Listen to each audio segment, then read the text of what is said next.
Uh, my first talk today is optimizing MySQL without SQL or touching my.cnf. And there is a reason why I called this talk like that, because there is a bit of information about me. I'm SWE for last 10 years, and I joined Dropbox as SRE in 2015. But despite I'm working as a member of storage team and I'm working on metadata storage and touching MySQL a lot, I had no DBA experience previously. So I have no idea about how to optimize or speed up MySQL, modifying MySQL configuration. And let's look what is a Dropbox today. So Dropbox today is actually 500 million users. We have 200,000 business users, and users are uploading 1.2 billion files every day. It's a quite big scale. We have tens of thousands of servers. We're located in multiple data centers across multiple continents and multiple countries. And we're storing petabytes of metadata and exabytes of raw data. And that leads to quite obvious problem that we need to optimize our performance, because we want to save on the power, we want to save on the number of hardware we are buying, and we want to reduce latencies, etc. So this talk is covering optimizing MySQL, and mostly I'm covering how we are building MySQL, and just rebuilding, like, is it make sense to build MySQL in your own infrastructure, or is it just enough to use vendor packages? And for every performance improvements, or like for every performance change, it's actually reasonable to use benchmarks. And for benchmarks, we're using sysbench. And this is an example of a configuration we're using for running sysbench. So we're running several tests with different number of threads, and number of threads is variable. In this particular test, we're using a number of threads from 1 to 64. Each test was running for 5 minutes. For testing compute, it's enough to run on 5 minutes.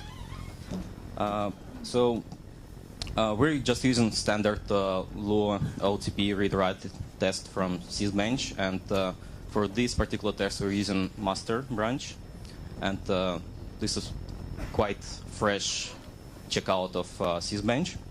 As far as I understand, there would be a sysbench talk later this day. So just we're creating 16 tables. Each table contains 1 million rows.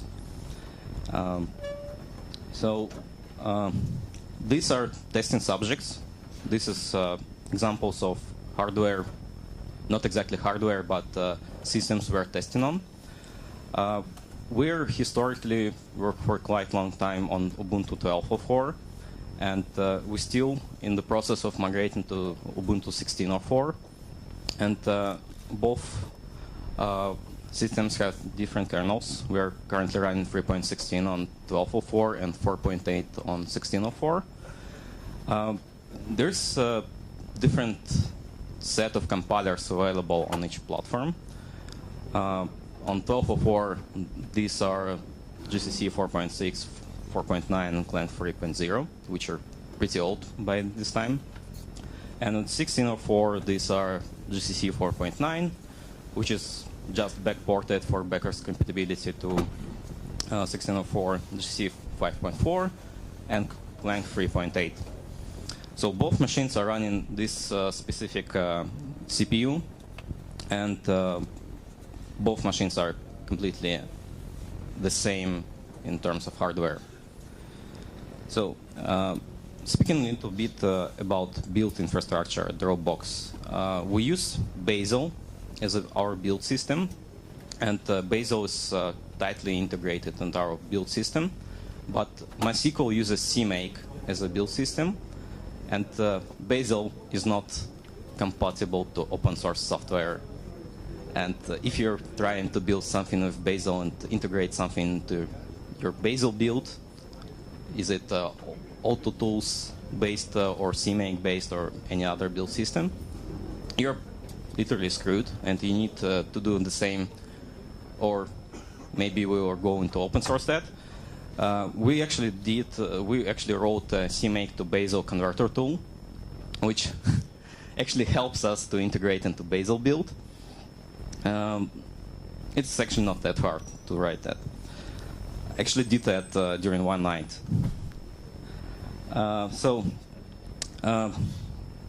Important stuff before running any benchmarks, and actually made this mistake on one of these machines, and thanks to Ubuntu developers, starting from Ubuntu 16.04, CPU FREC scaling governor set to power save, and your CPU is just in power save mode.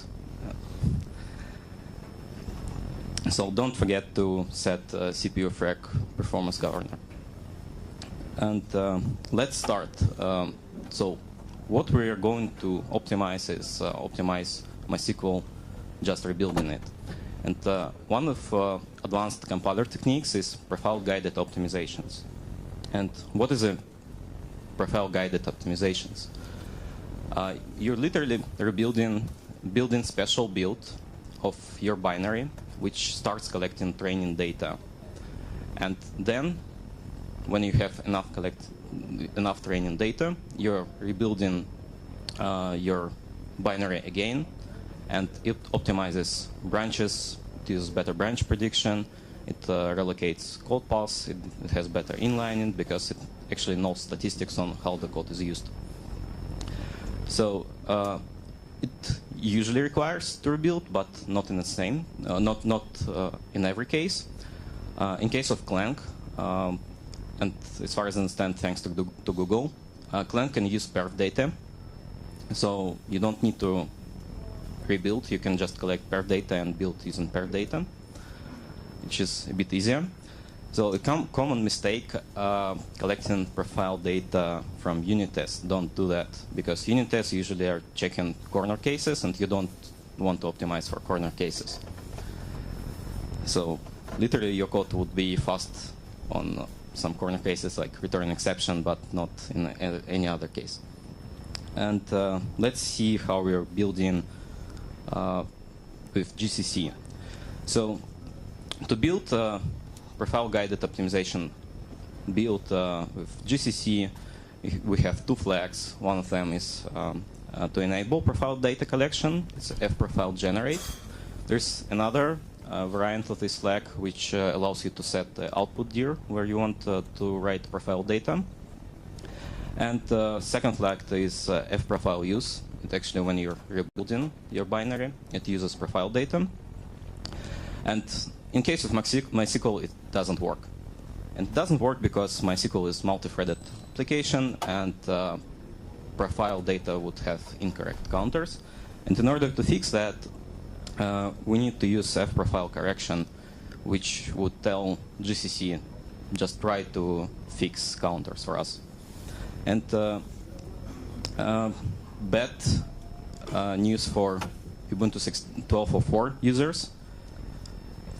It doesn't work with GCC 4.6 and 4.9. And Flux are working, but PGO doesn't work for MySQL. And yeah, that's about GCC. So another compiler we have in distribution is Clang. And Clang is set up a bit differently. It has a little bit different set of flags. And it's fprofile generate, but before they introduced command line arc back compatibility of GCC, it was called a bit different. It was called fprofile instart generate. And there is an interesting flag which is fprofile sample use, which is exactly the flag I mentioned to use perf data. So bad news again for Ubuntu 12.04 users. No PGO support in Clang 3.0 at all. Like, at all. So we rebuilt MySQL with PGO, and we ran tests with Sysbench, and we did several passes, so we don't have any fluctuations in our tests.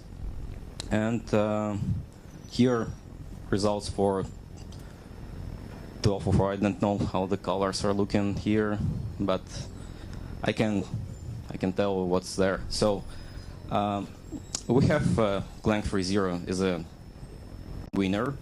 It produces binary with highest throughput, and throughput is something about 10% more on building of Clang than building of GCC. But in the same time, both GCC and Clang here are pretty old. But if you're stuck with 1204, and you shouldn't do that, because 1204 LTS ends this April, it could be a good choice to just rebuild with Clang 3.0 and get like 10% performance improvement. And here, how response time looks, and it is the same. So the lower is better, and Clang produces lower latency binaries as well, which is good. So that slide is more interesting. Here we have Sysbench results for 1604 builds, and on 1604 we're actually able to use PGO, and there's a bit interesting, and we haven't found out why, but GCC 5.4 produces really bad results. Maybe something's broken with our compiler, and not the problem of GCC, but of our build infrastructure. But we decided just to include that, to be honest. And GCC 5.4 with PGO produces pretty good results. It's generally 20% faster than just GCC 5.4, and you can achieve that just rebuilding your MySQL binary using PGO. And every other compiler is a little bit slower, but just using PGO, you can achieve 20% performance improvement. And here are latencies. So looking at it, the lowest part is GCC 5.4 PGO build. For that test, we didn't try Clang PGO builds, so we don't have Clang data here yet. But it would be interesting to compare Clang PGO build versus GCC PGO build. But latencies are also something like 20% lower for PGO builds. So this is one of interesting optimization techniques when you're not touching MySQL configuration at all, and you're speeding up your MySQL. Another interesting advanced compiler optimization technique is link time optimizations, also known as full program optimization. And it is supported by both modern GCC and Clang, but MySQL code base is not LTO compatible at all. And a little bit, what is a LTO? LTO is when compiler, instead of producing object code in compilation units, it produces intermediate representation, and linker does actual compilation and optimizations. So you're postponing actual optimization to the link stage, and linker sees all object files and knows how to inline. Like, it can inline code from other object files, which is not available without LTO. And but actually, it's easy to fix in codebase, and we're going to start working on that pretty soon. So we're going to send patches for that. And it would be interesting to see LTO results on other projects we're using. We saw something about like 5% performance improvement, so which is also interesting. And so that's basically it. What we accomplished by this time with optimizations. We have like 20% performance improvement just rebuilding MySQL. And we have actually more ideas what we want to do next. We're working on, because we're using Sysbench as a training data for PGO, and we're testing with Sysbench. Again, we actually plan to start using real-world training data. And for that, we're going to start, we actually started contributing to Percona playback, and we're going to just play back the real production traffic we have in order to optimize our builds for production. And another interesting thing that it leads to interesting question that we don't have only one single database. We have many databases, and workload profiles are different. And we haven't decided what to do here because it would be interesting to have some generic training data we can use on every production database. So another interesting option is building with mark native. I have a mistype there. So it allows compiler to use latest extensions like AVX or AVX2, and usually it just uses some generic compiler set, CPU instruction set. But with that, you can also achieve like 3–4% of performance boost. And another interesting thing that when we're running MySQL in production, we're usually running one single instance, multi-threaded instance on single machine. But we actually see in perf data to see QPI interface, and usually when you have multi-core machines, you have usually you have 2 slots, and CPUs. If one CPU want to access the memory from another CPU slot, it uses QPI link, and it's actually slower than using local memory. Not significantly slower, but still we see like 3–4% here. And another option, we probably would run 2 MySQL instances, 2 shards on single hardware machine, and each bound with numCTL to each slot and to each memory slot. So that's it.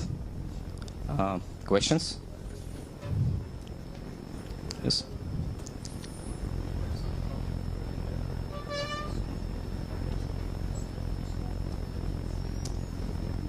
So could you repeat the question? Yeah.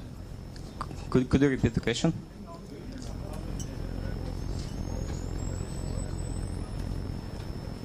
Do we have some public Debian package with? Yeah, like as I said, we are not using Debian packages for our built infrastructure. We're using with Bazel, so unfortunately we're not building that packages.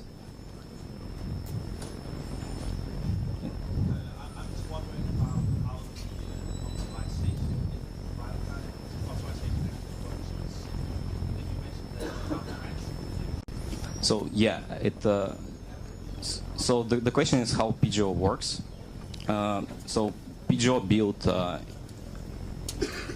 collects data on branch users, and it writes that into GCDA files in case of GCC, and using that statistics, it just writes statistics. It can understand which branches are occur earlier, which are not. Yes, it's exactly about writing object code.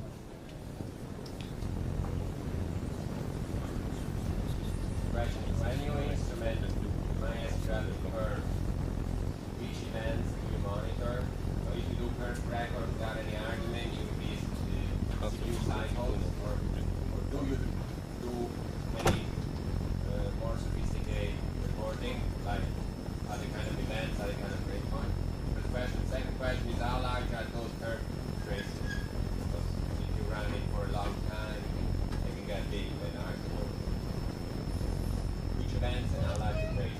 So we are collecting basic events.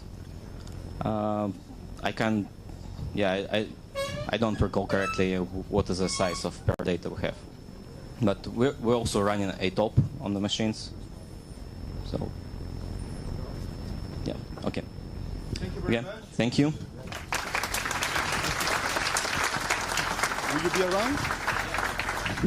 So Maxim will be around, and so if you have questions, just take him, go outside, and ask him so many questions. Pay him a beer, and it will speak for a full day, right?